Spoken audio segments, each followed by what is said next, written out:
Olá pessoal, sejam bem-vindos a mais um episódio da Rádio Roundabout. Estamos de volta, eu sou Samuel Vascurado, seu apresentador. E hoje convidando aqui um querido amigo direto de Aracaju, Sergipe também, né? Lucas Sampaio. Bem-vindo, Lucas, tudo bem? Opa, muito obrigado, Samuel. Boa tarde aí a todos que estão nos escutando. É um prazer estar aqui na Roundabout e vamos nessa. Vamos nessa. O Lucas é advogado, ele é fundador da Juventude Libertária Sergipana e trabalha também no ILISP, no Instituto Liberal de São Paulo, onde ele toca uns projetos bem interessantes sobre os quais ele vai falar aqui na rádio. E que tem tudo a ver, pessoal, com a Lei de Liberdade Econômica. Cara, a Lei de Liberdade Econômica foi uma verdadeira revolução microeconômica que aconteceu aí nos últimos anos no Brasil. E o trabalho que o Lucas tem feito junto com o pessoal do ILISP é de justamente ajudar a promover essa lei, ele vai falar sobre isso. Mas a verdade é que é uma lei também um pouquinho silenciosa, né? No sentido de trabalhar assim como com essa característica microeconômica, né? Ela não aparece nas manchetes, ela não aparece na grande mídia, nos jornais, ela vai trabalhando silenciosamente. E justamente porque ele vai desburocratizando. Não, eu acho que é ótimo, na verdade, isso. Não chegar na grande mídia, não ser discutido nos jornais, etc.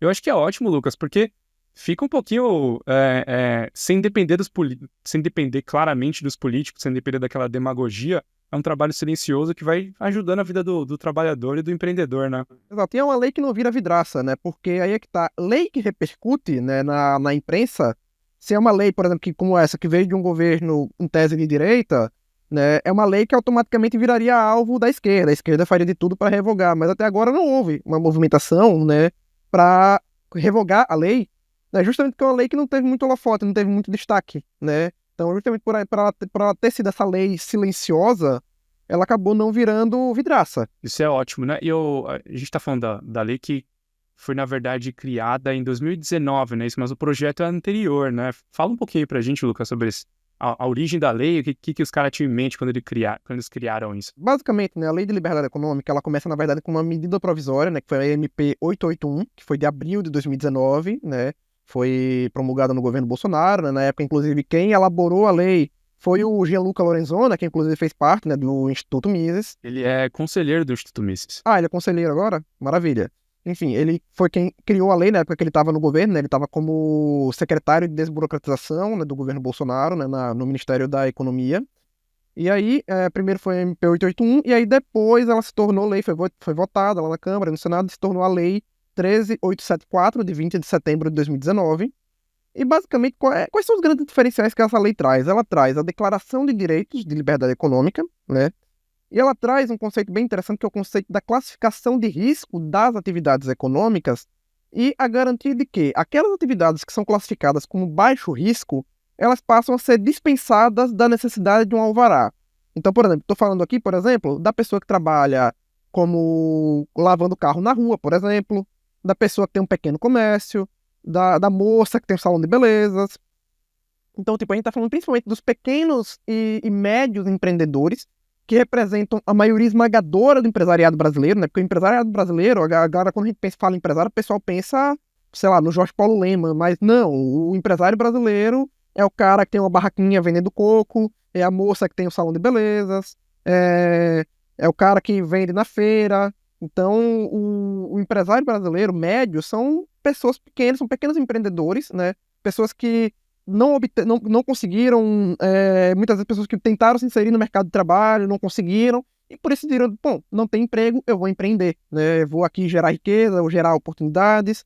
E havia uma burocracia imensa para abrir um empreendimento simples antes, né? Porque você precisava de um alvará, né? Por mais simples que fosse o seu empreendimento. Vou dar um caso aqui para você, Samuel. Em Porto Alegre, em 2020, né? Na época ainda não havia, Porto Alegre ainda não tinha lei municipal da liberdade econômica. Tivemos um caso de um lavador de carro, que na pandemia ele ficou desempregado, decidiu lavar carro junto com a mãe, né, nas ruas, que ele foi multado em R$ 5.000 por não ter um alvará da prefeitura para lavar carro, né? Então a gente tá falando de um cara que não tem condições, né? Um cara humilde, que jamais teria dinheiro para gastar com o alvará, porque você tem que pagar uma taxa de alvará para você poder tirar o seu alvará, né? E na época eram várias licenças, né? Você precisava tanto das licenças no âmbito municipal quanto estadual, né? Licença da vigilância, licença ambiental, aí no estado você precisava do alvará do Corpo de Bombeiros, né? Então, Falava carro. exato, você acabava precisando na época de 3, 4 alvarás. Daí varia de cidade para cidade, de estado para estado, mas em geral era assim que funcionava antes da Lei de Liberdade Econômica. E com a Lei de Liberdade Econômica, ela traz essa classificação de risco e diz, olha, se o seu empreendimento está nessa classificação, né, você está dispensado do alvará, né? E aí a Lei de Liberdade Econômica, após a lei, veio as resoluções do CGSIM, né? Foi a Resolução 51 e a Resolução 57, que trouxeram, né, a lista de atividades de baixo risco, né? Atualmente, no âmbito federal, são 298, né? O que é um número até pequeno, né? Porque a gente tem ao todo 1.330 quinais, né? E só 298 são dispensados, né? Por isso que hoje em dia a gente tem estados que dispensam muito mais do que esse número, né? Tanto é que quando a gente conversa com prefeituras, com governos estaduais, a gente sempre recomenda a dispensar mais do que isso, porque, querendo ou não, é pouco, né?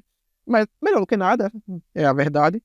Mas antes você tinha que toda uma burocracia e agora com a Lei de Liberdade Econômica você tem essa dispensa que ajudou bastante os pequenos empresários, os pequenos produtores, os pequenos comerciantes, né? Porque a gente acaba pensando só no empresário, né? No cara que tem um estabelecimento físico, mas não, por exemplo, o cara que está lavando o carro, né? Ele está exercendo uma atividade econômica. E essa atividade econômica, ela necessitava de um alvará. Agora não necessita mais. E, Lucas, a gente tá falando... Mas tem uma característica da burocracia brasileira e que complica um pouquinho a aplicação da lei. A gente tá falando de uma lei que foi criada lá, primeiro como um decreto, depois a lei, de fato, a nível MP, na federal. verdade. Foi primeiro MP e depois se tornou lei, é isso? Isso. Então, primeiro foi um MP, em abril de 19, a lei foi já no Isso. segundo semestre, mas isso a nível federal. Toda a complexidade, ou a maior parte da complexidade para se empreender no Brasil, está a nível municipal. Então, a gente está falando de uma decisão tomada lá em cima, mas que não se aplica no primeiro instante aos municípios, ou mesmo aos estados e depois aos municípios, né? E aí que entra justamente o projeto de vocês do ILISP, que é o projeto Liberdade para Trabalhar, que vocês vão atrás das cidades, dos municípios, dos prefeitos, enfim, ou então dos vereadores, para aplicar a lei a nível municipal. E aí é onde a gente vê, de fato, a mágica acontecendo, né? Um projeto começou, né? A gente começou, antes mesmo da gente divulgar o projeto, a gente começou em dezembro de 2021, isso, né? Na época o Marcelo Faria, né, que é o presidente do Instituto, me chamou, né, para trabalhar nesse projeto.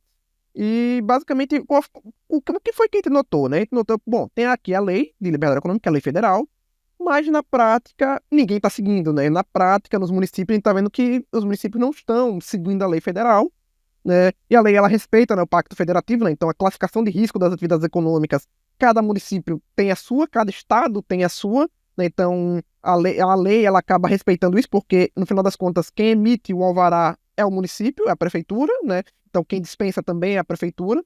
Então a lei federal ela é muito mais uma declaração de princípios do que algo prático. Para você ter a lei aplicada de fato, você vai precisar dela nos estados e você vai precisar dela nos municípios. E aí foi aí que nosso trabalho começou, porque a gente notou que a maioria esmagadora dos municípios não tinha lei. Para você ter uma ideia, quando a gente começou o projeto, né, quando a gente fez o nosso primeiro mapeamento, menos de 15% dos municípios brasileiros tinham a Lei de Liberdade Econômica implementada, né? Hoje, em 2025, a gente já está chegando a quase 40%, né? Hoje, 37% dos municípios já possuem a lei, né? E, tipo, se a gente for analisar por população, a maioria da população já está sendo beneficiada pela lei. Por quê? As maiores cidades, praticamente todas elas já têm, né? A exceção, por exemplo, tem 2 capitais no Brasil que não tem a lei ainda, né? Uma é Goiânia, em Goiás, e a outra é São Luís, no Maranhão, né? Então, assim... São Paulo mesmo demorou de criar a lei, não foi? São Paulo tem a lei, tem a lei tanto municipal quanto estadual, só que a lei municipal foi vetado alguns pontos-chave, né, da lei municipal de São Paulo, né? Mas está havendo a dispensa pelo sistema da junta. E no estado de São Paulo, ou foi o mesmo sistema, houve a lei em 2022, né, que foi aprovada na Assembleia, só que o governador, na época, ele vetou a parte principal da lei, que tratava de dispensa de alvará, e aí somente em 2023 é que São Paulo fez a lei, né, aprovou a lei, sancionou a lei, saiu o decreto, e hoje eles estão regulamentando essa questão da lista de quinais por meio de deliberações, né? Então a gente já está na deliberação número 6, o estado de São Paulo está dispensando hoje, no âmbito estadual, 911 quinais da necessidade de um alvará, que é um número muito bom, né? Sim, Para sim. quem estava bem atrás. Deixa eu interromper o episódio aqui rapidinho para falar de uma novidade da Roundabout. Em parceria com o Instituto Mises Brasil, nós lançamos o curso Economia para Não Economistas, do professor Adriano Paranaíba. O professor Adriano vocês já conhecem, ele já esteve aqui na rádio, é uma das principais referências em liberalismo e, em particular, em escola austríaca do Brasil. E nesse curso, Economia para Não Economistas, a gente explora os conceitos econômicos fundamentais, não só para quem quer compreender os fenômenos econômicos, mas para quem quer aplicar os conceitos à sua área de atuação. A gente trata de escassez, forças de mercado, intervencionismo, o processo inflacionário, bancos centrais, mercado financeiro, é muita coisa. Também oferecemos aulas extras específicas para profissionais, médicos, advogados, profissionais da área de transporte e urbanismo e profissionais do mercado financeiro. Acesse agora o link na descrição e conheça o curso Economia para Não Economistas. Agora, de volta ao episódio. Lucas, a gente tô pensando aqui que são quantos municípios tem no Brasil? Uns 5 São mil municípios? 5.570, né? Antes era 5.569, mas foi criado mais um município. E aí, vocês entram em contato com esses municípios, assim, você tem ideia, assim, de a porcentagem dos municípios que sequer tinham ideia de que essa lei existia a nível federal? Então, esse é um ponto interessante. A maioria esmagadora não sabia da existência da lei. E não só municípios, estados mesmo. A gente tem um exemplo claro que foi, por exemplo, o estado de Goiás. O governador, Ronaldo Caiado, né, ele não conhecia a lei, ele descobriu sobre a lei num evento nosso, né? O Marcelo foi quem apresentou pessoalmente a lei para ele, e aí ele ficou tão interessado que ele decidiu implementar, né? E decidiu, não, vou fazer Goiás ser o primeiro lugar, eu quero que Goiás seja o estado que mais dispensa alvará no Brasil, né? Então, Goiás hoje dispensa ao todo, né, 962 atividades de necessidade de um alvará, né? Então, o cara nem sabia o que era a lei de liberdade econômica, mas quando ele viu, ele achou tão interessante que decidiu aplicar. Em relação aos municípios, a maioria, de fato, não tinha nenhum conhecimento da existência da lei. Tanto é que a gente conversava, né, com o secretário de Desenvolvimento Econômico, com o secretário da Fazenda, com o prefeito, e perguntava como é que está a situação da lei de liberdade econômica aí na sua cidade. E o cara perguntava, o que é isso? Né? Então, é uma lei federal e os secretários, os prefeitos, eles não sabiam, porque querendo não, é aquela coisa, né? A lei ela não teve tanta publicidade, o que por um lado é bom, mas por outro lado também, quem precisa saber da existência da lei acaba não sabendo. Então, tem os dois lados. Nós aqui, a gente tem ideia de como isso funciona, mas muitas pessoas acreditam que os políticos são seres iluminados, que os caras são seres extremamente inteligentes, e a gente sabe que não é bem assim, né? Então, às vezes o cara nem sabe, de fato, o quão burocrático é o ambiente para se empreender na cidade dele. Então, eu consigo imaginar duas situações aqui, Lucas. O primeiro é que o cara realmente não sabe, ele é ignorante nesse sentido, ele não tem ideia de que, não sabia que era tão difícil o cara abrir um negócio aqui, ou que tinha tanta gente na informalidade, né? E o outro o cara é ciente disso, só que ele gosta disso. Ele gosta de poder, de ter o poder de atrapalhar as pessoas, porque ele consegue tirar uma vantagem daqui e ali, né? Você percebeu alguma dessas coisas entre os políticos?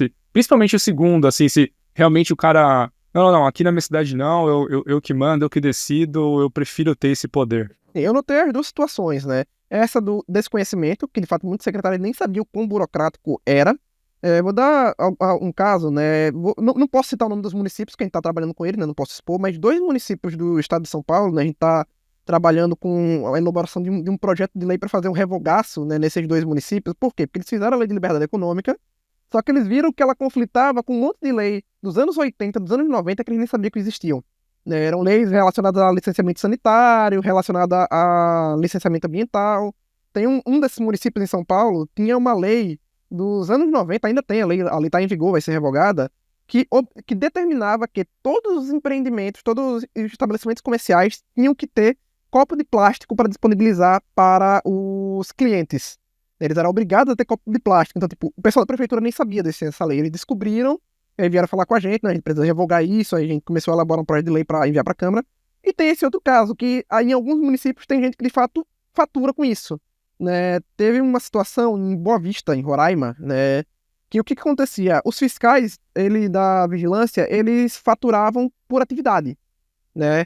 Então, por exemplo, quanto mais eles autuassem, mais eles recebiam. Então, quanto mais eles autuassem o município, quanto mais o alvará eles emitissem, mais eles recebiam. Então, eles tinham ganho por produtividade. E aí, um secretário, né, que estava no nosso evento em Brasília, esse daí, ele não conhecia também a lei de liberdade econômica, e ele já estava de saco cheio dos fiscais da prefeitura, e viu isso daí, e, gostei dessa ideia. E aí ele veio conversar com a gente e tal, E a gente teve uma reunião. Na semana seguinte, ele publicou um decreto, né, implementando a lei no município de Boa Vista, né? E aí o prefeito gostou tanto que ele usou essa pauta da liberdade econômica como uma pauta principal dele, né? O Boa Vista chegou a ser, durante um determinado momento, o município com mais a capital com mais quinais dispensadas do Brasil. Teve mais de 900 quinais dispensados, que eles foram fazendo vários decretos, um atrás do outro, cada vez aumentando cada vez mais o número de atividades que eles dispensavam, né? Começou com 298, aí foi subindo, né? Foi subindo, aí, no auge chegou a 900 e pouco, aí depois teve que diminuir porque teve algum conflito com algum órgão, né? Hoje, Boa Vista dispensa 802 quinais, mas, tipo, ainda assim, tem mais do que a maioria das cidades, né? Então, era um cara que nem sabia da lei, descobriu e, tipo, amou a ideia. Tanto é que você pesquisar prefeito de Boa Vista da Liberdade Econômica, você vê várias entrevistas do prefeito, dizendo que defende a liberdade econômica, que defende empreendedorismo. Ele ganhou um prêmio nosso, inclusive, na época, no fórum que a gente faz, Fórum Liberal, né? Na primeira edição ele foi premiado, né? Como que na época era a capital com mais quinais dispensados. Então, tem essa situação também, né? Às vezes tem um fiscal que está lucrando em cima disso. A gente viu um caso no município de Ji-Paraná, em Rondônia, que é provavelmente o caso do alvará mais caro do Brasil, né? Que o alvará, o preço, ele aumenta por cada metro quadrado. Então, tem alvará R$ 10.000. E aí, o que acontece? As empresas não se instalam no município, as empresas vão todas para os municípios vizinhos e a gente teve reunião com alguns vereadores na época, porque eram vereadores de oposição ao prefeito, tentaram mudar a situação, não conseguiram, né, ainda, né, mas a gente vê que há muito isso, né, de em alguns municípios tem algum fiscal que está lucrando, às vezes o secretário, ele quer causar até alguma dependência, tipo, eu quero que o cara tenha que vir aqui até a prefeitura me pedir favor para liberar o alvará para ele, porque isso acontece muito, principalmente aqui no Nordeste, no Norte e Nordeste, tem muito isso nos interiores, né, de fiscal que lucra com isso, né. Obviamente não pode citar nome, não pode acusar, mas isso acontece. Legal que você falou aí sobre Norte e Nordeste, que eu queria entrar justamente nisso. Durante um período, a maior parte dos municípios, né, que aprovaram ou que, enfim, implementaram essa lei, estava na região sul do país, né? Acho que até teve uma época que, ainda antes de São Paulo mesmo adotar a lei, outras capitais ali do Sudeste tinham adotado, mas a gente via um processo muito mais lento no Norte e Nordeste. E embora você tenha citado Boa Vista como uma capital de destaque, né, uma capital do Norte de destaque, a nível nacional, inclusive, né, como é que você percebe que estão as outras cidades aqui do Nordeste, principalmente, que é onde a gente está, enfim, você tem uma atuação de defesa da liberdade aqui em Sergipe já há muito tempo, e você consegue ver essa lei avançando aqui no estado? Então, tá avançando, mas a passos lentos, né? Tipo assim, já foi pior a situação, né? Como você disse, em uma época quase nenhuma capital tinha aqui no Nordeste, né? Hoje só São Luís não tem, né? Mas ainda tem a situação que, tipo, a maioria esmagadora dos municípios do Sul-Sudeste já tem a lei, né? No Nordeste a maioria ainda não tem, mas tá avançando a passos lentos. Por exemplo, aqui em Sergipe agora, né? Agora em janeiro de 2025 foi sancionada a Lei de Liberdade Econômica, né? Tá sendo elaborado um decreto, inclusive, né? Atualmente são 298 quinais dispensados, né? Que é a lista do governo federal, mas eles pretendem expandir. Rapidinho, Lucas, essa lista a nível federal, ela é padrão. É o ponto de partida, é isso? Isso, é o ponto É de o partida. default. Geralmente todos começam por essa lista. E depois vão aumentando por meio de decreto, né? Então a gente tá aguardando aqui um decreto do governo do estado, né? Mas assim, a situação já E foi te parece que foi Desculpa, eu só quero continuar nisso só para entender. Te parece que foi um erro da lei, se é que a gente pode entrar nisso também, mas parece que foi um erro da lei a nível nacional de não incluir mais quinais nesse primeiro projeto, ou a intenção era mesmo que os próprios municípios decidissem, eles já tinham isso no cálculo? O que você acha? Então, eu acho que houve uma série de fatores. Eu acho que houve erros do governo federal na época em não ter aumentado isso, né? Mas houve uma série de fatores até imprevisíveis, né? Porque, tipo, 2019 foi sancionada a lei. Aí vira o ano de 2020 já começa a pandemia. Aí 2 anos de pandemia. Então, tipo, o foco as prioridades do governo mudaram um pouco, né? E aí chega 2022, 2022 já não tem mais pandemia, mas era ano de eleição. A gente até chegou a ter conversas na época com pessoas do Ministério da Economia e, de fato, eles falavam que, de fato, o foco naquele ano era o ano eleitoral, né? Então, de fato, não era uma prioridade ver essa questão dos quinais naquele ano, né? E agora, com o governo Lula, dificilmente irão ampliar esse número de quinais, né? Então, de fato, vai ficar para os estados e para os municípios cumprirem essa função. Então, eu acho que se não tivesse ocorrido a pandemia, provavelmente teria aumentado lá em 2020 ou 2021, né? Até você falou do novo governo, né? E a gente tá falando a gente tava falando antes, para voltar nesse tópico, do Nordeste, mas é onde tá a maior parte dos governos de esquerda, né? E você percebe esse padrão, Lucas? Realmente os governos de esquerda têm mais um pé atrás de adotar esse tipo de medida pró-mercado, ou não tem nada a ver com ideologia? Então, em regra, a gente nota que sim, em governo de esquerda, geralmente o negócio anda mais devagar, mas a gente tem notado boas exceções. Vou dar um exemplo. Hoje, o governo do Piauí, que é governado pelo PT, né, o Rafael Fonteles, o governador, é o terceiro estado com mais quinais dispensados, com 908 quinais dispensados, né? A gente até chegou a ter reuniões com eles, né? Então, o pessoal da junta, o pessoal da junta comercial lá, um pessoal bem pró-empreendedorismo, que até nos surpreendeu, né? E é até interessante, né, que quando teve a votação da lei na Assembleia Legislativa do Piauí, você tem até a gravação, né, dos discursos dos deputados e dos deputados do PT subindo no palanque para defender a lei, defender a aprovação. Então é um negócio até curioso, né? Porque é aquela coisa, independente se o político é de esquerda ou de direita, ele quer a mesma coisa, voto. O empresário vota, né? Então, para ele é vantajoso ter voto da classe empresarial. Então, se ele vê que, pô, isso daí vai me trazer votos, ele vai apoiar.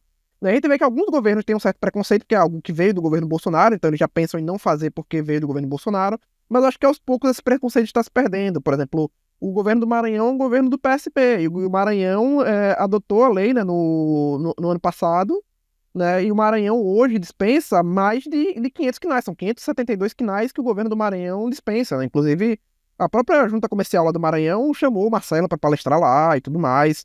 Então a gente vê que é algo que está se quebrando um pouco, porque mesmo no governo de esquerda, nem todos os quadros ali dentro são necessariamente ideológicos, né? Então, você tem uma série de secretarias. Algumas secretarias são mais ideológicas, mas em outras o cara que está lá é um cara técnico, ou é um cara mais fisiológico, que vai analisar, pô, e daí dá voto ou não dá, né? Então, varia bastante. Eu diria que aqui no Nordeste, o maior problema, muito além dessa questão de esquerda e direita, é o fato de que os empresários estão muito dependentes do poder público, né? E é uma situação de dependência que muitas vezes os prefeitos locais querem manter. Ele quer o cara indo lá na prefeitura pedir favor para ele, né? Essa é a grande realidade. Então, eu acho que no Nordeste o problema vai além dessa questão ideológica, né? Porque se você for conversar com, por exemplo, no Nordeste a maioria esmagadora da população votou no Lula, mas se você for conversar com essas pessoas não querem mais burocracia. Claro, ele sente na pele que atrapalha, né? Exato, essa pessoa às vezes vota no Lula para presidente, mas você vê os cargos que ela vota pro resto é pessoas de outros partidos, né? Então, o eleitor, não acho que o eleitor seja ideológico, não acho que o eleitor necessariamente seja esquerdista, né? Eu acho que ele nem sabe direito o que é esquerda e direita e acho que nem sabe direito o que ele tá fazendo ao votar, né? Muitas vezes o cara tem apenas um sentimento romântico com Lula, que é o pai dos pobres, etc. Então, essa narrativa do PT pegou, infelizmente. Então, tem isso, né? Mas eu acho que tá lenta a situação no Nordeste, mas já avançou bastante em comparação ao que era antes, né? Hoje, o Maranhão já tem a lei, Piauí tem 908 quinais dispensados, Pernambuco dispensa 847 quinais, né? Sergipe já tem a lei, né? Hoje a gente ainda precisa... Alagoas tem a lei, mas não regulamentou, né? A gente, inclusive, está em contato com a junta lá de Alagoas para ver se eles avançam isso, né? E Ceará, Paraíba e Rio Grande do Norte, de fato, até hoje não tem a lei, né? E são os estados aqui que, de fato, não quiseram avançar essa questão, que é uma pena, mas eu creio que com o tempo a situação vai melhorar. Aqui na rádio, Lucas, a gente já tratou sobre as dificuldades que o empreendedor enfrenta e muitas vezes ele é empurrado para a informalidade, né? E a informalidade, por um lado, quando a gente fala de informalidade, ela tem um quê de positivo no sentido de que você consegue se livrar, vez ou outra, da mão do Estado, então meio que trabalhando ali, agindo na sombra do Estado, né? E o Estado não consegue te enxergar, então você não precisa pagar, às vezes, tanto imposto, ou enfim. Mas, ao mesmo tempo, e o fato é que isso é um problema, né? A informalidade, você tem dificuldade para crescer, você tem dificuldade para se desenvolver, tem dificuldade para gerar emprego, né? Então, o cara, muitas vezes, que está na informalidade, ele tem uma limitação de até onde ele consegue avançar no negócio dele, e é um impeditivo que acontece, muitas vezes, se ele quiser sair da informalidade para a formalidade, né? E, olhando para os resultados da lei, já são o quê? A gente está caminhando para o 6º ano, né? da lei. Olhando para os resultados, Lucas, você acha que a gente avançou muito em nível... Claro que a gente está falando de nível micro, né? Mas você percebe que a gente está... que os municípios que adotaram, você mantém contato com esses municípios, o pessoal do ILISP, o projeto Liberdade para Trabalhar, mantém contato com esses municípios e vê a cidade avançando de fato? Ou tem outras amarras que ainda assim dificultam, o cara segue na informalidade, enfim? Então, a gente não apenas vê que há esse avanço, como a gente conseguiu até fazer um estudo a respeito do tema, né? A gente fez um estudo analisando antes e depois dos municípios que aprovaram a lei, né, para ver o impacto. A gente fez 2 estudos, na verdade. Um para medir o impacto na empregabilidade e outro para medir o impacto na taxa de abertura de empresas. Na empregabilidade, a gente obteve um aumento de 40%, conseguiu observar um aumento de 40% no número de contratações e também de 20% no número de demissões, né? Óbvio, se você tem mais negócios abrindo, você vai ter mais demissões e mais contratações. Não dizendo que essas contratações são apenas por causa da lei, mas a lei claramente ajudou. E a gente conseguiu um dado interessante, que foi a gente conseguiu observar um aumento de 88% no número de empresas abertas. E aí que está o grande ponto. A maioria dessas empresas, elas já existiam, só que elas estavam informais.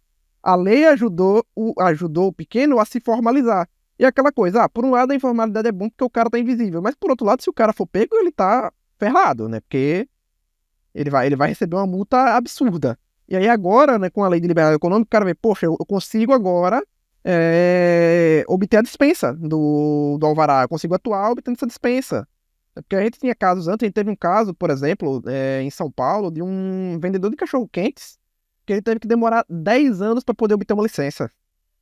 10 anos, né? Já teria passado fome, né? Então, se ele fosse abrir a empresa dele na formalidade, desde o começo, ele não ia abrir a empresa dele nunca, porque nesses 10 anos ele teria morrido de fome e não ia conseguir abrir o negócio, né? Exato. Cara, eu lembro, foi em 2023, a gente participou de um evento da Atlas Network lá em Punta del Este, no Uruguai. Foi. E o pessoal do ILISP foi premiado, né? Vocês receberam o prêmio, o melhor projeto de defesa da liberdade aqui na América do Sul, né? Fala um pouquinho desse reconhecimento de vocês e se vocês serviram de exemplos também, como exemplo, né, para outros projetos em outros países, ou mesmo aqui no Brasil, outros tipos de projeto, né? Então, a gente participou, né? A Atlas Network, ela tem uma série de premiações, né? E são abertas, né? Qualquer instituto associado pode se candidatar, pode enviar seu projeto para eles. Né? Eles têm por aí essa premiação específica, o Latin America Liberty Award, né? Que eles fazem todo ano, né? Que pro melhor projeto liberal da América Latina.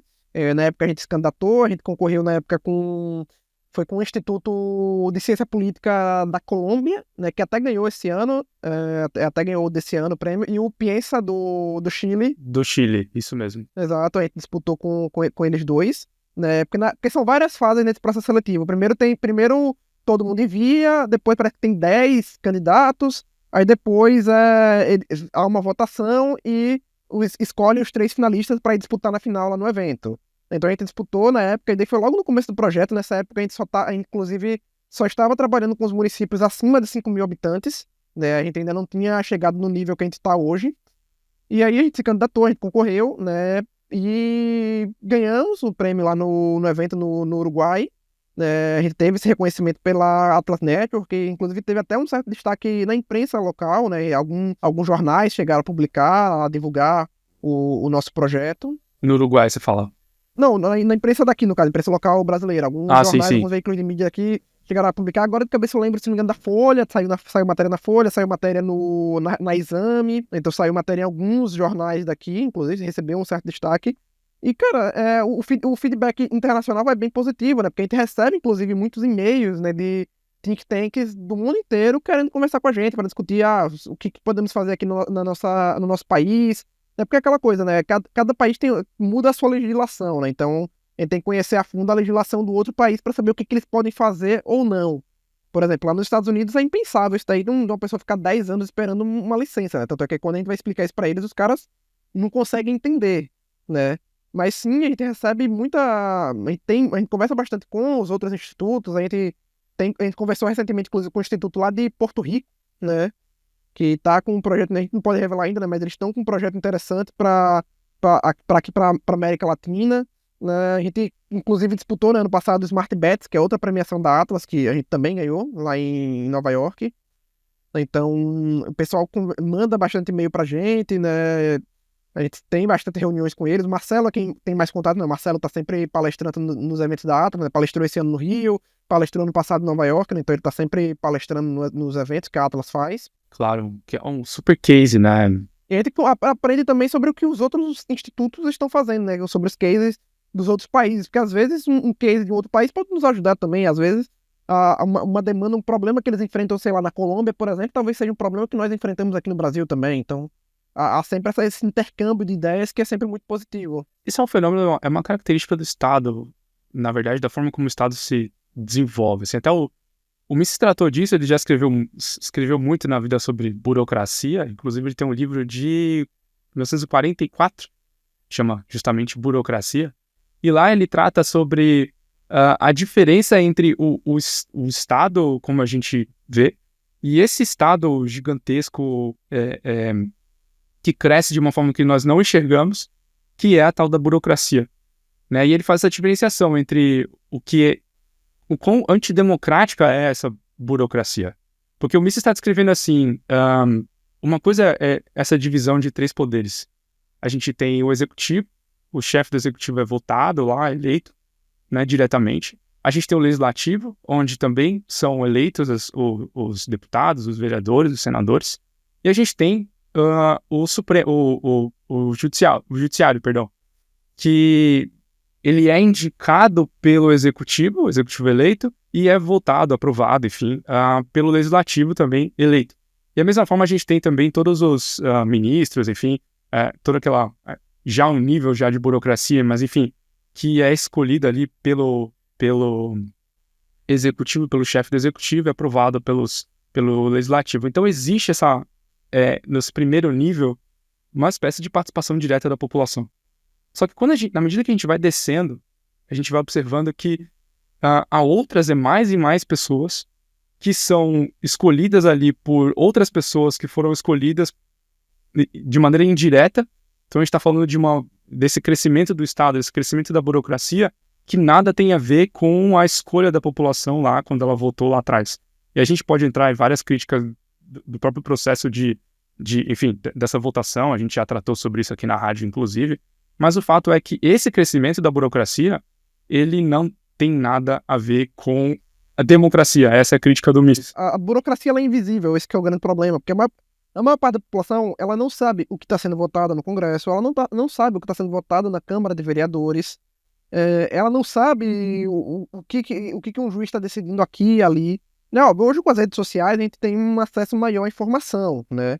Mas mesmo assim, no âmbito micro, a gente não sabe muita coisa. Tipo, essa questão aí do pessoal da prefeitura que não conhecia uma lei dos anos 90, né? Então, é algo que nem o pessoal da prefeitura conhecia. E lá na década de 90, né, quando o cara fazia alguma lei estúpida, aí não tinha internet pra população se revoltar, a população nem sabia que essa lei estava sendo sancionada. E quanto menor a cidade, né, por exemplo, mas tem a imprensa, mas geralmente a imprensa local, se for por exemplo, você vai no interior do Nordeste, você vai nessas rádios do interior, a maior parte delas tem um político como dono, né? Ou como patrocinador. Então, assim, não havia de fato uma liberdade de imprensa, né? Antes da internet. Então, infelizmente, a burocracia ela acaba sendo invisível. Então, a população não participa da tomada de decisão. Exato. E as consequências da burocracia, elas não estão pura e simplesmente nas leis que são criadas. Porque você está falando justamente desse encontro aí que os burocratas lá, os políticos de Brasília, eles se encontram ali regularmente, criam um monte de leis absurdas, aí você pode botar isso a nível estadual, depois a nível municipal, vai ficando cada vez pior, se é que é possível, né? Só que a gente tá falando também, você falou de alvarás, a gente tá falando de uma série de coisinhas, de mecanismos que vão atrapalhando cada vez mais as pessoas, que vão tirando a liberdade cada vez mais das pessoas. É um poder que a gente entrega para esses burocratas. E, de novo, eu tô falando de são burocratas que não foram diretamente eleitos. A gente pode até fazer uma crítica a esse nível de burocracia diretamente eleito, mas a gente tá falando dessa burocracia invisível, né, Lucas, que você comenta, que é dos caras que a gente nunca viu na vida e nunca vai ver na vida, né? E eles são extremamente poderosos. A gente não sabe quem são os fiscais da prefeitura, a gente não sabe, a gente não conhece todo o secretariado, a gente não sabe quem é o procurador, então assim, É como eu disse, a burocracia ela é invisível, né? Então, assim, às vezes um fiscal da prefeitura, que é um cara que em tese está lá embaixo na pirâmide política, ele tem muito poder, ele tem mais poder do que qualquer cidadão comum, né? Então, o cidadão comum não tem a menor força contra um fiscal da prefeitura, porque o fiscal da prefeitura pode arruinar a vida dele com uma multa, Uma canetada. uma Se ele canetada. tiver de mau humor naquele dia, ele pode destruir a vida de uma pessoa. Exato, e é algo que inclusive a lei de liberdade econômica traz, né, que é a questão da dupla vistoria, né, porque antigamente como é que funcionava, né, um empreendimento estava irregular, o fiscal ia lá, ele já multava logo de cara, com a lei de liberdade econômica não, há a questão da dupla vistoria e a primeira vistoria você só pode dar uma advertência, né, então isso dá uma segurança para o empreendedor e aquela questão da presunção de boa-fé do empreendedor também, que é algo que não havia antes, né. Você é culpado até se provar o contrário. Exato, né, é o oposto da presunção de inocência no direito penal, né, então antes o empreendedor está com alguma irregularidade, ele sabia da irregularidade e fez de propósito. Agora não, é presunção de boa-fé. O cara tem uma irregularidade, tá, mas ele não sabia que isso era irregular. Então, Quero falar mais sobre isso, Lucas, porque eu queria falar mais sobre esse seu trabalho de lidar com políticos. Você já deve ter encontrado todo tipo de político. Eu imagino que a maioria deles sejam realmente, como a gente falou aqui no comecinho, os caras que não têm muito conhecimento e a outra parte deles também é pessoas mal intencionadas, né? Mas como é que é esse processo de lidar com os políticos aí? E fala um pouquinho mais sobre isso, Lucas, porque fico imaginando que, sei lá, a própria crítica do Hayek, o Hayek trata sobre isso no Caminho da Servidão, né? Porque os piores chegam ao poder, né? Os caras são extremamente poderosos, eles, como você está falando aí, mesmo as pessoas que desconhecidas, esses fiscais, eles podem acabar com a tua vida, como a gente brincou aqui no dia de mau humor, né? Mas o tamanho de poder que o vereador e mesmo o prefeito tem nos municípios, em municípios pequenos, então parece que quanto menor o município, mais poderoso esse cara é naquela região ali, né? Como é que é isso, cara, de lidar com os políticos e eu imagino a arrogância deles, enfim. então, basicamente como é que a gente faz? Tem sempre um período de ligações, né? A gente liga para todas as prefeituras do Brasil. Óbvio, a maior parte delas não atendem, né? Porque é outro problema, inclusive, das prefeituras aqui. Os telefones que estão lá no site da prefeitura, a maior parte deles estão desatualizados há anos. E, coincidentemente ou não, eles nunca atualizam, né? Não posso dizer que é de propósito, mas, enfim. Então a gente lida com todo tipo de político. A gente lida com político de esquerda, a gente lida com político de direita, a gente lida com aquela maioria que é aquele político fisiológico, né? Então a gente já lidou com políticos que foram bem arrogantes, políticos que deixaram claro pra gente, a gente não vai implementar isso daqui na nossa cidade, porque eu não vejo necessidade de implementar a lei. E teve gente que já falou, não, porque eu tenho doutorado, não, porque eu tenho não sei quantos mestrados. Então já teve procurador de um estado aí que foi nesse nível na conversa. Mas assim, ele fala isso porque ele acha que ele sabe melhor, é isso? Mas ele sabe o que é melhor para os outros, esse é o ponto, né? Porque a gente tava discutindo, aí ele no meio da discussão falou, não, porque eu tenho doutorado na universidade e tal, não posso dizer porque senão já vai sacar o estado, né? Mas enfim. Mas será que depois de esse tanto de anos de estudo, ele nunca parou para ler um único artigo de Friedrich Hayek? Não é possível. Ele só lê aquilo que tá de acordo com aquilo que eles pensam, né? Exatamente. Porque senão ele ia descobrir já com a importância dada a dispersão do conhecimento, a importância da gente dispersar também as decisões, né? Mas enfim, imagina, esses caras nunca vão abrir mão de poder, né? Há uma desconexão com a realidade muitas vezes. Mas enfim, mas uma coisa que a gente nota que é padrão, né, lidando com todo tipo de político cara, o que eles querem no final das contas é voto. Então quando a gente vai conversar com um político, a gente sempre tenta mostrar para ele que é positivo, não apenas para a cidade, porque assim, a maioria não tá ligando para a população em si, mas que é positivo para ele, que é positivo até para a imagem dele perante a população. Então a gente sempre mostra, olha, como é o nome? Você aqui na cidade, os maiores, a gente é uma cidade que é conhecida pelo seu comércio, é conhecida pelos seus empreendimentos, o comércio de bairro. E, bom, seria positivo até mesmo para a imagem da prefeitura se vocês aderissem à lei de liberdade econômica. A gente mostra os cases de outras cidades, olha, todas essas outras cidades ao redor da sua já possuem a lei, só você ainda não tem. Então, tipo, você vai ficar para trás das outras prefeituras. Então a gente fomenta muito essa concorrência entre municípios, de que, olha, a cidade aqui do lado tem uma população similar à sua e ela tem a lei de liberdade econômica. Então quando vier um investidor de fora, um empreendedor de fora, ele vai preferir investir na cidade vizinha, que não tem burocracia, do que investir na sua. Então a gente sempre tenta fomentar essa concorrência. Então a gente vê que político não gosta de estar atrás dos outros políticos, ele não gosta de que sua cidade esteja atrás da cidade do vizinho, né? Então ele quer sempre que sua cidade esteja em primeiro, então a gente fomenta essa concorrência entre municípios, né? Então a gente já viu o caso, por exemplo, de município que dispensou mais quinais que outros apenas para ficar na frente. Por exemplo, Piauí estava na frente de São Paulo, né? São Paulo tinha 900, Piauí tinha 908. Aí São Paulo foi lá e dispensou mais 11 quinais e passou o Piauí, né? Então, tipo, a gente vê que tem muita essa concorrência de municípios, então a gente fomenta, acho que a concorrência, ela é sempre positiva, né? A gente sabe dos benefícios que a lei da concorrência traz, né? E dá benefício até mesmo nessa concorrência Entre os políticos, claro. entre os políticos. E sempre tenta conversar da questão de que, porra, é positivo para você, né? Não é apenas a questão de se adaptar à lei federal, mas o fato de que vai ser benéfico para a população e benéfico também para você, para a prefeitura em si, né? Então a gente sempre tenta mostrar para ele esse lado positivo, né? Que vai ser benéfico para ele. E na maior parte das vezes ele acaba concordando. Não necessariamente ele vai implementar, né? Mas na maior parte das vezes a reunião ela é positiva, né? O político comenta que não, gostei, bacana. Não quer dizer que ele vai implementar, né? Mas pra gente ele disse que gostou, o que já é um avanço.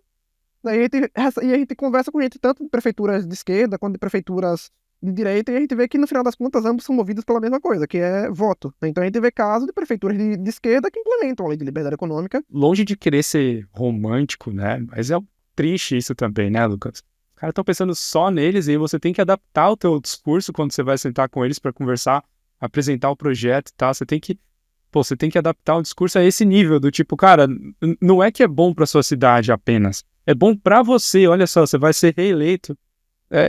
É complicado, né? E de fato, né, os prefeitos que usaram essa pauta da liberdade econômica, boa parte deles foram reeleitos agora, nessa eleição passada, agora de 2024, né? Então, queira ou não, é a prioridade para eles, porque a grande realidade dessas cidades pequenas é que, muitas vezes, como você falou, né, às vezes ela é mais autoritária que a cidade grande. Por quê? Porque a cidade pequena, ela muitas vezes ela é um pequeno feudo, né?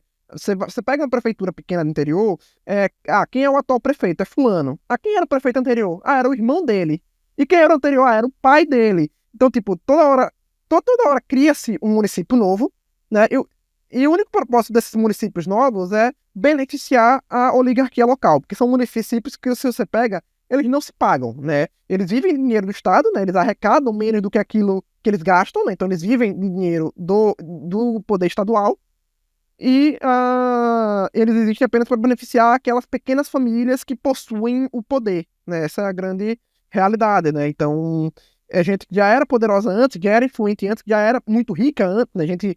Muita gente que é dona da maior parte das terras daquela cidade, enfim.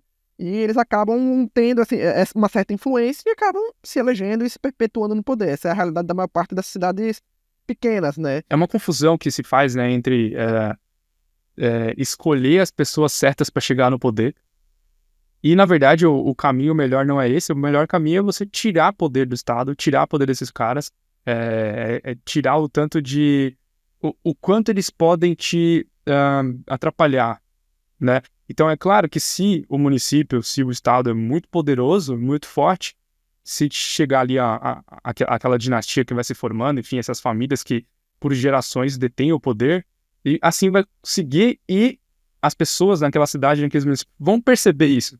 Mas o ideal é que você nem soubesse quem que é o político da vez, que esse cara nem tivesse, né, condições e poder de fato para te atrapalhar a vida, né, Lucas? E talvez justamente eu sei que a lei de liberdade econômica, dentro desse mundão Brasil, ela é um passo ainda meio curto, é um passo ainda pequeno, mas ele vai justamente nessa direção de tentar, né, tirar do Estado essa quantidade de poder que muitas vezes é suficiente para destruir a vida das pessoas, né? Exato. É que é aquela coisa, a lei de liberdade econômica, ela é um passo pequeno para quem estava na cadeira de rodas. Esse é o grande ponto.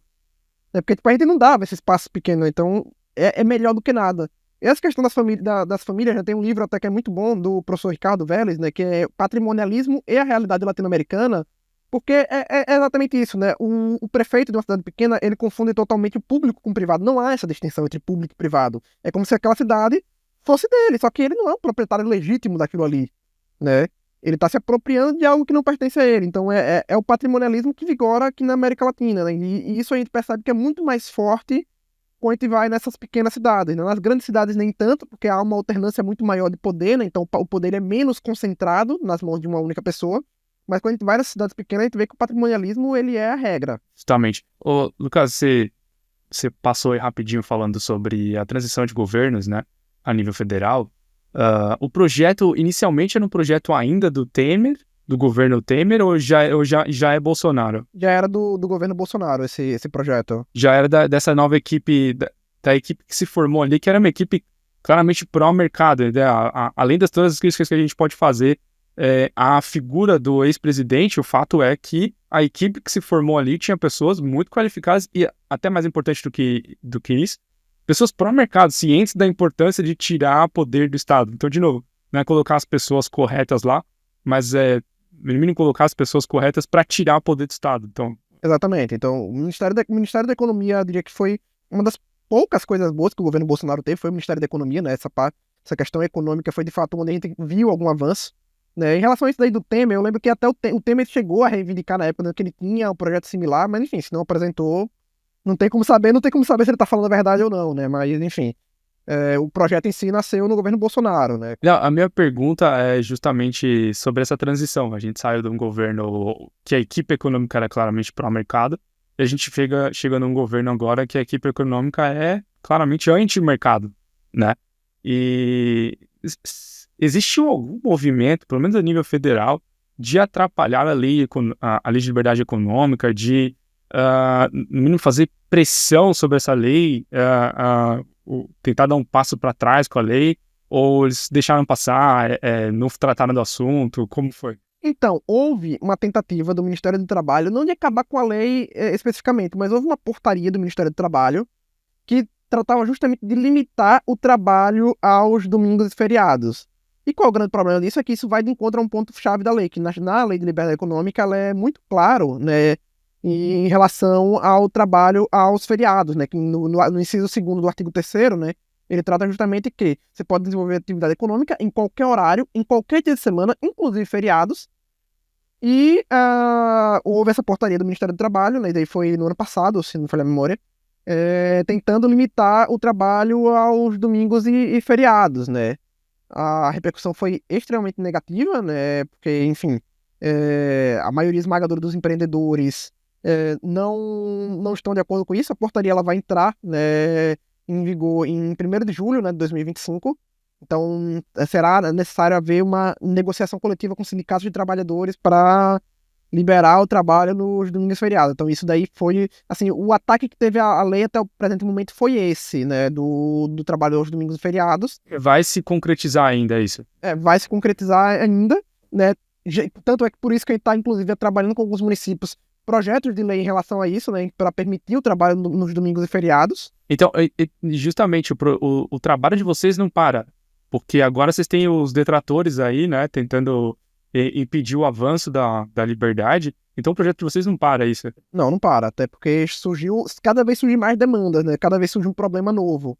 Então a gente chegou até a elaborar para alguns municípios um projeto de lei, né, para garantir o trabalho aos domingos e feriados, porque isso daí era uma realidade em alguns estados e algumas cidades, né, algumas cidades, de fato, proibiam trabalho nos domingos e feriados, né, então...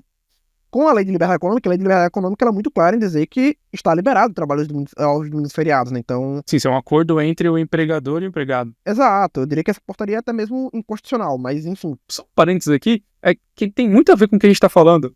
De novo, a portaria do Ministério do Trabalho, ou seja, já nem é o nível eleito. O brasileiro votou e elegeu o Lula. Mas a equipe do Lula, lá, o ministro, depois o cara que veio com essa brilhante ideia de criar essa portaria e tal, já é outro nível de burocracia que silenciosamente vai te atrapalhando a vida. Né? Isso é interessante, né? Que a maioria das pessoas nem sabe quem são os ministros, né? E às vezes não é nem o ministro, às vezes a ideia de um subsecretário. Exatamente. Os ministérios são gigantescos, né? Tem centenas de pessoas em cada ministério. Sim, os ministérios são gigantescos. Ô, Lucas, caminhando aqui para o nosso final, você falou de como o trabalho não para de vocês, né? Eu queria entrar um pouquinho só para falar de parceiros que vocês tiveram aí. Vocês não estão trabalhando... O ILISP não... É lógico que o ILISP está liderando o projeto, encabeçando o projeto, mas vocês tiveram parceiros regionais, assim, gente que ajudou a avançar o projeto em determinado estado, imagino, né? Sim, sim. Até porque a gente precisa formar parcerias, tanto com governos estaduais quanto com prefeituras, justamente para poder avançar. A gente precisa ser um braço amigo, né, para poder ajudar, para poder avançar, para poder ser uma instituição que é ouvida, que é consultada pelo poder público. Então a gente tem alguns parceiros, né, dentre eles eu posso citar, por exemplo, o governo do estado de Minas, que foi o nosso primeiro parceiro, né, desde o começo, A gente chegou lá, foi logo de cara falar com eles, né? Desde o começo eles abraçaram o projeto. Na figura do Zema mesmo ou da equipe dele? Não, da Secretaria de Desenvolvimento Econômico, mais especificamente, que eles têm um programa que se chama Minas Livre para Crescer, né? Que é justamente o projeto de avançar a lei de liberdade econômica nos municípios mineiros, né? Então a gente viu que Minas fazia isso, um projeto parecido com o nosso, só que no âmbito estadual, então a gente buscou, né? Se aproximar até para ajudar eles, né? Então a gente ajuda bastante eles, a gente fala com as prefeituras de Minas para aderirem ao programa Minas Livre, por exemplo. A gente tem uma ótima relação, a gente tem uma parceria hoje com o governo do Paraná, né, por meio da Secretaria de Indústria, Comércio e Serviços do Paraná. Né, a gente ajudou a elaborar a lei lá do Paraná, né, que hoje dispensa 771 quinais, né, e deve aumentar esse ano, né, a gente tem previsão de aumentar o número de quinais dispensados. Tem uma excelente relação com o governo do Estado de São Paulo, né, que tem o programa Facilita SP, né, então a gente tem uma relação com a Secretaria de Desenvolvimento Econômico. A gente chegou a firmar parceria com a OAB do estado de Goiás, que também tem um projeto em relação a isso, né, de pressionar os municípios goianos a aderirem à lei de liberdade econômica. E a gente tem no âmbito nacional, a gente teve uma parceria com a CACB, que é a Confederação das Associações Comerciais e Empresariais do Brasil, né, então todas as associações comerciais estão vinculadas à CACB, né, então a gente tem essa parceria porque eles têm muito contato com governos estaduais, com juntas comerciais, né, então essa é a importância das parcerias que vocês fazem, né? ele tem parceria com alguns deputados, né? Com a galera do Novo, no geral, a galera que é mais próxima da gente, né? O deputado Marcel Van Hatten, a deputada Adriana Ventura, o deputado estadual Léo Siqueira, lá em São Paulo, né? O deputado Felipe Camozato, no Rio Grande do Sul. Tem o deputado Fábio, né? Que não é do Novo, né? Ele é do Podemos, lá no Paraná. Então a gente tá sempre conversando com todo mundo e diversificando também. A gente senta com o Novo, a gente vai sentar em algum momento com o MDB, a gente vai sentar em algum momento com a União, a gente senta com todo mundo, né? A gente aqui com o Novo, de fato, é mais fácil porque tem essa proximidade ideológica, mas a gente conversa com todo mundo que está disposto a conversar conosco, porque o que é importante é a pauta, né? A gente não se importa se o cara lá é do PT ou do PL, não, mas se ele tá avançando a pauta, não importa qual é o partido. Exatamente. Cas, muito obrigado aí por dividir um pouquinho aí do tanto de conhecimento que vocês já adquiriram nesse trabalho. O trabalho se só... A própria lei, como eu falei aqui no comecinho, eu acredito que ela seja de fato uma revolução micro, né? Mas o trabalho que vocês fazem acho que, fundamental, porque a gente está falando de a maioria esmagadora dos municípios, dos prefeitos e dos vereadores, sequer sabiam que a lei existia. Como que o cara ia aplicar a lei? Não é nem que o cara não quer aplicar a lei, ele não sabia que existia a lei. Então, o trabalho de vocês é fantástico, parabéns. E algumas últimas palavras aí, Lucas? Então, eu gostaria de agradecer aqui o Samuel, né, e a toda a equipe da Roundabout, né, por esse convite. Agradecer também a todos os ouvintes. Né, gostaria de pedir a todos, inclusive, que acessassem, né, o site liberdadeparatrabalhar.com.br. Né, lá você fica sabendo de todas as atualizações. Né, então, saiu um estado novo que implementou a lei, vai ser publicado lá. Então, a gente atualiza em tempo real. Né, então, as planilhas que a gente tem lá são todas atualizadas diariamente. Né, hoje mesmo já teve atualização, então todo dia tem atualização nova lá. Peço que sigam, né, o ILISP nas redes, né, que é ILISP_org no Instagram, né, e peço que me sigam também, né, meu Instagram é Sampaio387 e meu Twitter é Sampaio_387. Então, quem quiser trocar uma ideia, é só mandar uma mensagem. Se tiver alguém de alguma prefeitura, de algum município que queira ajudar a trazer a lei para o seu município, pode mandar uma mensagem que eu estou aqui à disposição. E é isso. Muito bom. A gente vai colocar aqui na descrição do episódio todos esses links e vocês podem acessá-los. E é isso, pessoal. Muito obrigado por assistir mais um episódio. Um abraço, até a próxima.